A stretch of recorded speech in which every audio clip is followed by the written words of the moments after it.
Conseguido el objetivo del seminario que nos habíamos planteado desde la Cátedra de Turismo Caja Canarias Sotero Universidad de La Laguna, cómo se plantea este tipo de información y sobre todo transformarla de la información a tener conocimiento, ¿no? Les toca a ustedes. Cualquier pregunta, cualquier duda. Bueno, muchas gracias a todos, ha sido todo muy interesante. Soy Manuel Santana, también soy miembro de la cátedra, y más que una pregunta, es una sugerencia, siguiendo esta idea que dice Moisés de que somos referentes. De todo lo único que no me ha gustado es el título. Smart Destination es Destino Inteligente es la traducción de Smart Destination. Smart, o sea, en inglés se diría Intelligent Destination. O sea, el intelligent existe. Entonces, yo pensando, ¿por qué lo llamamos sexo, amor, cuando queremos decir sexo? No sé si sería tecnológico, elegante. Una traducción de Smart Destination sería destino elegante, molón. He estado revisando, pero de hecho, creo que una de las cosas que han dicho mucho es que la idea de inteligencia, y terminó Rafael diciéndolo, si nos quedamos en el dato, parece que lo que nos hace inteligentes es el cuadro de mando. Y podemos ser muy inteligentes, pero si hay inteligencia detrás. Entonces, ya que estamos usando un término en español, que lo estamos traduciendo y que creamos tendencia, ¿por qué no crear tendencia y buscar un término que sea mejor? Se lo dejo sobre la mesa. Gracias.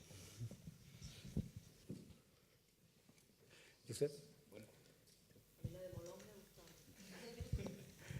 Como usted bien dice, contesto porque nosotros tenemos la obligación de leer mucho de todos estos términos y cómo se acuñan y cómo evolucionan. Existe el término de Intelligent Cities, igual que el de Digital Cities, Wired Cities, Connected Cities, o sea, en torno a lo que sería la digitalización económica y su trasunto territorial en el ámbito urbano. Ha habido muchas definiciones.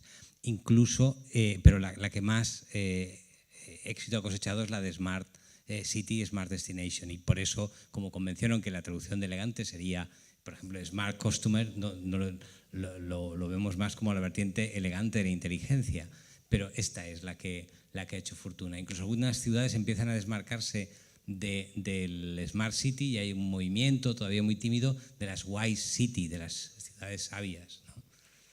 Pero bueno, Sustainable City sería otro de los apelativos, pero digamos que yo creo que se ha utilizado el término más convencionalmente aceptado, ¿no? Las cuestiones. Por aportar otro matiz, más allá de la cuestión lingüística, cada uno se siente cómodo con el que quiere, lo que sería interesante es que pongamos, y yo creo que vosotros académicamente habéis trabajado mucho, pero un consenso de qué coño quiere decir inteligente. Y lo que hoy nos trae la gestión de los datos quiere decir conocimiento puesto ante el riesgo de tomar una acción. Si somos capaces de conseguir que el conocimiento genere una acción, estaríamos ante inteligencia. Si no solo es conocimiento, que es un poquito más que dato, pero solo es conocimiento. Solamente será inteligente si ese conocimiento, uno, es transferible a quien tiene que tomar acción y esa acción realmente aporta algún valor, porque si no también podría ser. Más allá de la lingüística, quiero decir que es interesante. En mi caso, en Cataluña, además, tenemos otra tercera palabrota, que aún es más difícil de escribir, con lo cual yo me imagino que Smart ha sido una economía también interesante para todos. Pregunta. Paul, ¿no está el micrófono? Ah, no, por aquí hay... Yo también tengo una pregunta. Vale. Espera, Raúl. Bueno, primero Luis y después Raúl. Bueno, buenas tardes y enhorabuena por todo este conocimiento e inteligencia que han difundido hoy. Yo quería ver si podíamos reflexionar, podían reflexionar en torno al papel de la inteligencia de los destinos y de las empresas, los destinos, frente al papel que pueden adquirir las grandes corporaciones, llamémosle Google, Facebook, TripAdvisor o Booking, etcétera. o sea, ahí yo creo que ahora mismo se está jugando una batalla que puede tener también elementos intermedios, me refiero a estrategias también de colaboración entre los grandes y los destinos, pero ¿cómo ven la situación en torno al desarrollo digamos, porque en el fondo estamos peleando por la captación de valor entre empresas que operan a nivel global y empresas que operan a nivel local y los destinos a partir de toda esta inteligencia. Entonces, digamos, ¿cómo conciben, cómo ven esta situación? En la medida que muchas veces los destinos tenemos que generar, digamos, necesitamos mucho esfuerzo para conseguir una información que grandes empresas pues tienen, digamos, con más calidad, ¿no? Y con más... Entonces, bueno, como esa dicotomía entre lo global y lo local, como en el ámbito de los datos, ¿cómo la ven, no? Igual me he pasado muy tarde para una pregunta como esa. ¿Algún voluntario o voluntaria? A ver, nosotros, digamos, nos hemos apuntado al carro, ¿no? Fíjate, yo en mi intervención, además, en ningún momento hablé de Big Data. Son términos que también me dan mucho miedo, desde luego, porque nos acercamos muy tímidamente a eso. Pero bueno, en la medida de lo posible, los utilizamos para nuestro objetivo final, que al final es traer turistas a las Islas Canarias. E incluso a veces los aprovechamos hasta de forma maliciosa, porque, por ejemplo, nosotros, cuando alguien está buscando un destino que es competidor de Canarias, así como por arte de magia, salimos nosotros, ¿no?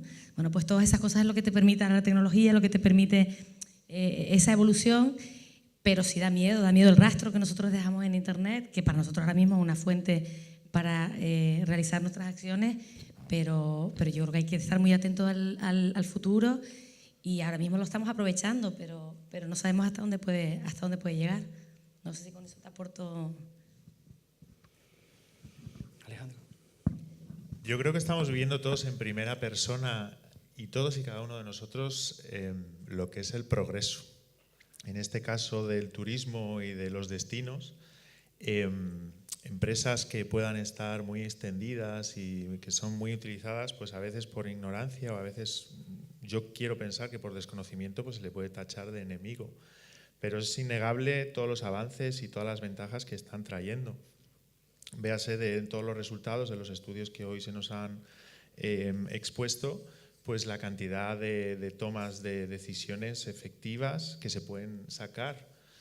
Y no es solo por una entidad grande con recursos, sino por un pequeño bar que desde que se publica y lo localiza en Google Maps hasta herramientas que le traen clientes, pues porque decide hacer una campaña puntual y saca unos bonos de descuento que le traen un número ingente de personas que acaba de abrir el establecimiento. Pues yo creo que hay que buscar más las ventajas de cada una de las herramientas y sacarle el mayor jugo que puedan tener cada una de ellas. Facebook, pues Facebook, bueno, sí, dispone de mucha información de cada uno. Cada uno tenemos, bueno, la decisión personal de qué queremos compartir y cómo lo queremos usar, pero los avances que está trayendo, estos son innegables. Y es responsabilidad de cada uno, sobre todo cuando haga una empresa, una decisión empresarial detrás, en sacarle el mayor rendimiento.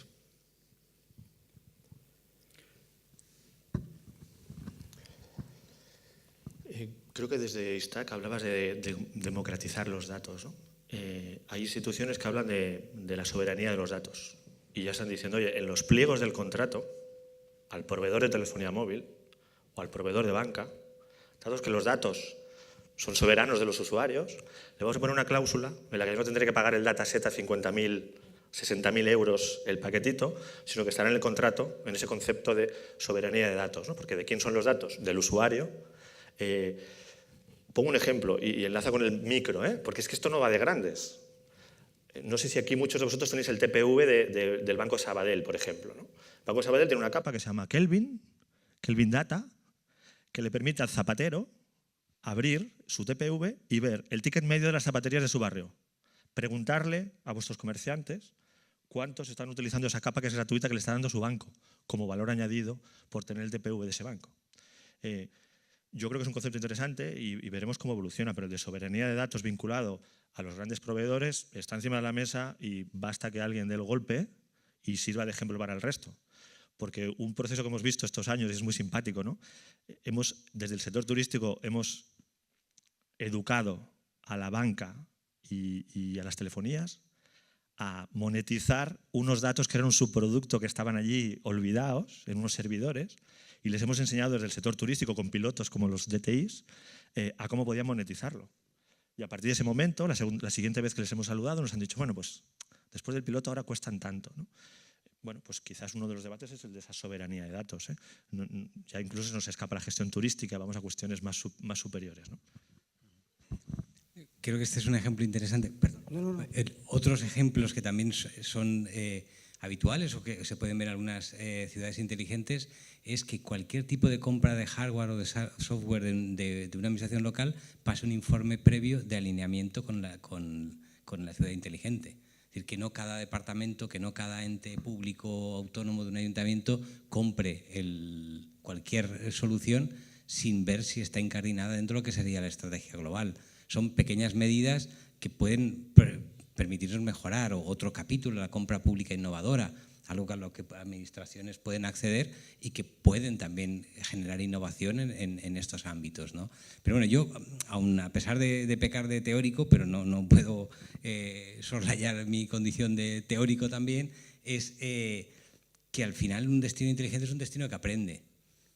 Y esa es la clave de repensar los destinos en cómo los conceptualizamos. Si pensamos que el destino es simplemente, como en mi tierra, solares para vender casas, o pensar que por condiciones geoturísticas, playas, van a venir los turistas por los siglos de los siglos, estamos muy equivocados. La vertiente relacional, la vertiente de colaboración público-privada ahora es más importante que nunca. Y los destinos más competitivos, yo creo que van a ser, y más inteligentes, son los que sean capaces de poner en práctica esas actividades de competition, ¿no? Yo creo el diseño del seminario ha sido muy interesante porque hemos visto experiencias, vamos, desde el planteamiento de todo lo que hay que mejorar en la información pública, un instituto puntero, una aplicación de marketing interesante desde un gobierno regional, las posibilidades de redes sociales. Y claro, si yo fuera hotelero, lo que me da la herramienta de Revenue de Expedia no me la da nada parecido en lo público, sinceramente. Otra cosa es que tenga que ver en ese mapa tan interesante de los canales de distribución, que a mí me interesa más la venta directa. Pero claro, tengo que jugar con múltiples canales. Entonces, yo creo que los destinos tienen la de perder respecto a esos operadores globales, volviendo a tu pregunta inicial, si no hacemos nada. El business as usual no sirve, y menos en la administración pública. Estamos viendo inercias en oficinas de información turística. Bajan las visitas presenciales y seguimos empeñados en mantener personal de atención presencial. Pues yo, que valoro mucho la atención presencial, pero creo que ahora es antieconómico, porque es más rentable dedicar a esa persona a otro tipo de actividad. O cuando queremos que los entes de turismo desarrollen todas estas actividades y siguen siendo grupos CES en la relación de puestos de trabajo de una administración, o potenciamos, y lo digo más por los jóvenes, y vamos a valorar la formación y la capacidad de sacarle punta a todas estas cosas. Para eso hay que creerse que si el turismo es tan importante, pues hay que reforzar técnicamente y económicamente los departamentos de turismo. Luis. Bueno, yo voy a hacer dos preguntas. Una pregunta es si creéis que lo que se tiene que democratizar es el dato o la inteligencia, y por tanto cómo se vehicula eso para que a ese nivel de democratización una empresa chiquitita le atiborre de datos, pero no de inteligencia, es decir, de elementos, algoritmos o insights que le permitan tomar decisiones sin tener que invertir tiempo porque no lo tiene y porque no tiene capacidad ni técnica ni intelectual para gestionar esos datos. Entonces, ¿se dio democratizar el dato o la inteligencia? Eso es una pregunta. Y la otra pregunta, que va más casi, diríamos, sobre el debate de lo público, es ¿de qué forma, diríamos, conseguimos la transición a esa nueva economía, diríamos, del dato o capacidad, diríamos, para utilizar la inteligencia del dato en la administración pública, entendiendo cómo están los funcionarios, qué nivel de conocimiento tienen, qué nivel de actualización tienen, o simplemente que tiene que haber un cambio generacional, porque a los funcionarios no se les puede echar. Y por lo tanto, como no se les puede echar, si viene, digamos, una gran disrupción, digamos, tecnológica que aporta valor a la administración, ¿está la administración preparada? ¿Cómo hacemos esa transición? Son dos preguntas. ¿Quién se atreve? Son preguntas de examen, Luis, ¿eh? Yo con la primera muy cortita. Si hasta ahora el ejercicio de esos datos democratizados era el Open Data, no hay más que ir y ver la tasa de descarga de cada uno de los datasets de Open Data. Ninguna. Ergo, parece ser que esa no es la vía si queremos que el microempresario o el empresario los utilice, porque han estado ahí ya y nadie los... Y yo creo que, Pilar, si no he entendido mal, tú eres experta también en esas reflexiones, por ahí creo que no es la solución, con lo cual sería Realmente, más procesado, que sería más lo que se está trabajando desde lo que publicáis, que es fantástico, o lo que nos ha explicado desde ISTAC, ¿no? El dato procesado a punto ya para tomar decisión, ¿no? Sí, apunta todo a que la necesidad viene en esa línea.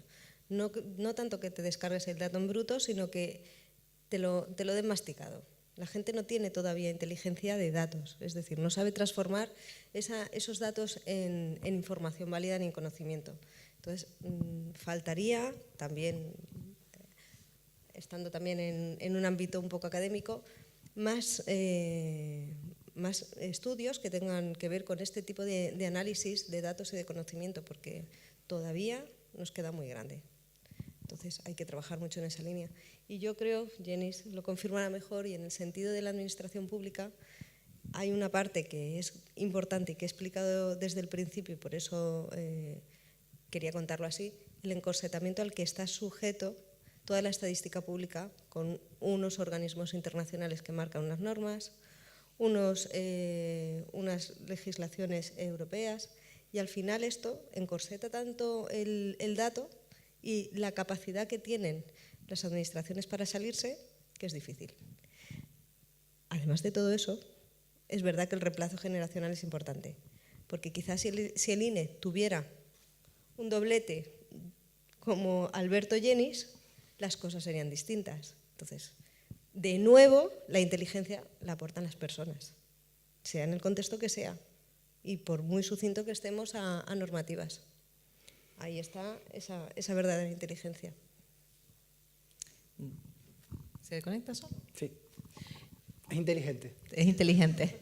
Bueno, por alusiones de la última parte, de la administración pública y del funcionario, ¿no?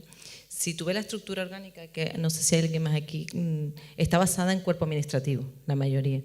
El gobierno está apostando, está cambiando de estrategia junto con la estrategia de gobierno abierta, de que venga más técnico, más licenciado, que la parte cúspide del gobierno se amplíe. Pero en la parte que decías de cambio generacional, sí y no. Hay un conocimiento que está dentro de la administración que vamos a perder, que es la parte de gestión de los gestores, todo lo que es el aprendizaje. Y en eso sí se ha estado trabajando conjuntamente el gobierno, que es lo que se ha hecho con la estrategia de gobierno, bueno, la Dirección de Modernización y Telecomunicaciones. Están formando en una gestión del conocimiento para, por un lado, transferir ese conocimiento que ya está a los nuevos, y por otro lado también a la parte tecnológica, formando a la gente que está en toda la parte tecnológica. Y yo creo que ahí está ir yendo conjuntamente. No lo veremos ahora, no se verá en un año ni en 2 años, pero yo creo que en un futuro, yo creo que sí se verá que el cambio generacional no puede ser tan drástico. Pero tenemos que aprender también de lo que hay, ¿no? Y mejorar. Y en la parte de los datos, que lo que también decía Rafael, de la inteligencia de los datos, a veces sorprende que los pequeños empresarios, yo hablo desde el punto de vista de lo que nos vienen a decir, ¿no? Necesito saber si cuántos usuarios pueden entrar a una asesoría internacional donde mi perfil va a ser en italiano, que nos ha pasado en el sur, con cosas concretas, ¿no? Nos vienen a nosotros a buscar los datos. Ahí es donde estamos trabajando, que es lo que decía, intentar que nosotros poder llegar a las personas, no es verlo. Otra cosa es que entiendan esos datos, que es el problema donde están. No sabe qué significa a veces que hay 7 italianos y que se quedan 7 noches y que se quedan en esta zona. Ahí es donde tenemos que nosotros ese dato convertirlo en conocimiento, bien con las herramientas y ir trabajando en esa fase. Más cuestiones. Por arriba. Hola, buenas noches. Primero que nada, agradecer a la universidad porque de verdad que el foro está interesante y las 4 horas han pasado muy rápido, por lo menos para mí. La pregunta más para María. Yo también trabajo en marketing y estudié empresas de turismo. Y hay algo que vi durante tu exposición y lo eché un poco en falta, y no sé si es que quizás no entra dentro de la capacidad o las funciones de Promotur, pero ahora sí está mejor, pero hablabas de que estamos haciendo un trabajo previo a que el turista llegue a Tenerife o a Canarias. Estamos haciendo o intentando hacer el trabajo también de investigación, de análisis durante la estadía para poder tomar decisiones en caliente, que me parece fundamental. Ahora, lo que sí no veo, y no sé si a eso va mi pregunta, si es responsabilidad o función de Promotur en este caso, es la posterior reacción de la gente cuando ya ha dejado el destino. Es decir, si hablamos de servicio, por ejemplo, de una empresa cualquiera, la atención al cliente en un servicio postventa es fundamental para saber si tu servicio, tu producto cumple o satisface una necesidad. En este caso, para el turista que nosotros ya estamos analizando previamente y durante su estadía, a posteriori de su estadía, ¿también se está llevando algún tipo de investigación o alguna acción en particular para, y que esa información obviamente se revierta también a los entes públicos y privados para tomar decisiones? Bueno, es verdad que nosotros tenemos una limitación. Cuando antes hablaba de las limitaciones, que tú hablas de un servicio postventa, es que la transacción no es nuestra, pero es verdad que sí hay elementos, incluida la propia encuesta de gasto que se hace a la salida de los turistas, ¿no? Y que nos dan información muy importante sobre su satisfacción en el destino. O sea, que esa información es casi una información de salida, ¿no? Al margen de todo lo que podemos monitorizar en redes sociales, de valoraciones, o sea que sí se hace. Cuando yo hablo de que el turista es el cliente de Promotur, de la marca de las Canarias, es el cliente, es el turista potencial, el turista que ha venido, que no ha venido, y también lo que nos cuenta, ¿no? O sea que ahí no es antes de venir porque no nos conoce, además con un índice de conocimiento tan alto de visita y de repetición que tiene Canarias, casi esa información es siempre una información de postventa, ¿no? No sé si con esto te he respondido. Muchas gracias. Muy bien, ¿más cuestiones? ¿Alguna nada más? Bueno, pues si les parece, acabamos estas 4 horas intensas pero apasionantes. Quiero darle las gracias a Alejandro, a María Pilar, a Jenny, a María, a Josep, a Rafa, a Raúl, a Francisco, que han colaborado desde la cátedra de la Fundación Caja Canaria en que esto sea una realidad, a Alberto, a Yurena, a Natalia, un poco toda la colaboración que hemos llevado a lo largo de este proceso. Pensamos generar un segundo seminario más con datos desde el punto de vista cualitativo. Hoy nos hemos quizás enfocado mucho a la parte cuantitativa y sobre todo desde el punto de vista de los procesos de planificación, que también son interesantes. Y bueno, yo en principio, un ejemplo, teníamos, como decíamos al principio, una previsión de 206 personas inscritas y un poco lo que comentaba antes María, al final la gente hace lo que le da la gana. Por lo tanto, tenemos que utilizar de manera inteligente los datos y para tomar esas decisiones hay también que tener cuidado con los datos, ¿no? Y tenemos que, detrás de los datos tienen que estar las personas, eso es indudablemente, ¿no? Buenas noches y muchísimas gracias.